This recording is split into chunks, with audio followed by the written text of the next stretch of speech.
I can see in the future after your marriage, all that stuff. I can see in the future, bro. Imagine when Eden's done 1 year of these kind of, I guess we'll call it a podcast call.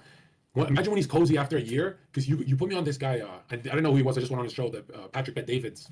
I forget the other guy's name. And now I unsubscribed. I unsubscribed from everything except Pat. I love Pat's content. He hired Cuomo. Did you see that? Yeah, I did. Why would you watch that? This is where I get off. I loved him up until this point, but Why? Cuomo's hilarious, bro. You can't. I feel like when Be honest. Be honest.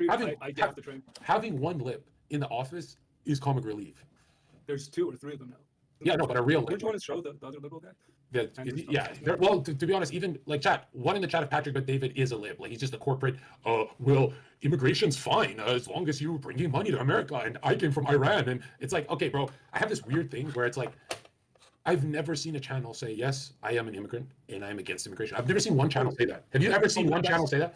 Yeah, sorry, I just saw something in the chat saying that he defended Israel. That's where I got off. I was trying to remember why don't I really watch him anymore. It's because he started defending Israel. I'm like, oh, okay, I see how this goes. By the way, it's a whole nother thing to have a Twitter, because I feel like people who are not on Twitter don't. One in the chat, if you've seen a million dead babies in the last month. I've never seen a more brutal war in my life. I feel like all the world wars are propaganda at this point, because this shit's going live. They're going live and showing this. And dude, I'm at this weird place where I'm like, well, I got to tweet about it. I got to, got to do the right thing. But also, I don't want to see all this. This is not healthy for me.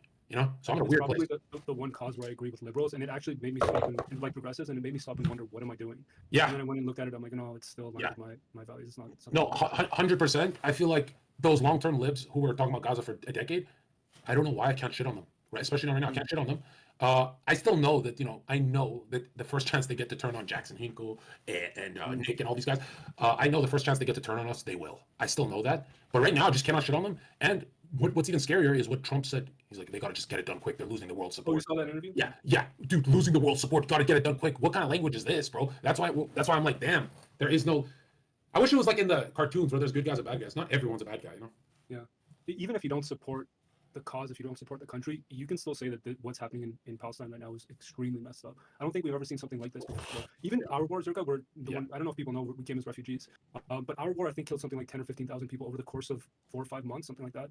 They're up in the 40,000 range, something like that. Yeah. And for some reason, there's just so many more kids in this one than anything else. Did you remember in Iraq when, first of all, it's funny how all these countries surrounding Israel, Iraq, Afghanistan, all this, like all that area had to be the threat of the U.S. when clearly coming out the Cold War, wouldn't the threat just be Russia? Like if you saw a correct timeline of history, wouldn't you see Russia and U.S. go at it? It's almost like there was a rabbi in the middle who said, wait a minute. And I find it really sad how the good guys are all these like pro-Russia, pro-China who, dude, Russia and China hate us. They literally hate us. And my whole audience is convinced that, yeah, I get that the Biden regime got to go down, but they fucking hate us, right? So I'm in the weirdest place in politics ever. And I align with the boomer. To be fair, it's the one political cause where it's a bipartisan issue. And I guess Ukraine is kind of like that too, but it's very strange where if you're trying to decide your politics based on the Israel-Palestine war, you have no party. The Republicans supported. Well, check this out. Just because we're support the war, Biden gets protested against by progressives. I feel like it's this weird Twilight Zone world we live in, where I'm now on the side of the progressives. Yeah. I don't know. It seems very bizarre. I'll just say like this, man. U.S. should just rule the world with an iron fist, the correct way. But there's always this third party that I've been talking about for years, and I know it's not your topic, but now I'm proven right. And man, there is nothing more American than Zionism. Like, I don't know what the fuck changed in the last whatever. I'm thinking to myself, oh, it's going to get better. But let's say Trump gets into office. It's the biggest pro-Zio. It's like, it's fun that he's a raging bull. We can use him. But it is funny that our win is going to be the biggest pro-Zionist on earth. They have this point. Where were you when the war started? I remember we were getting on a plane to go to.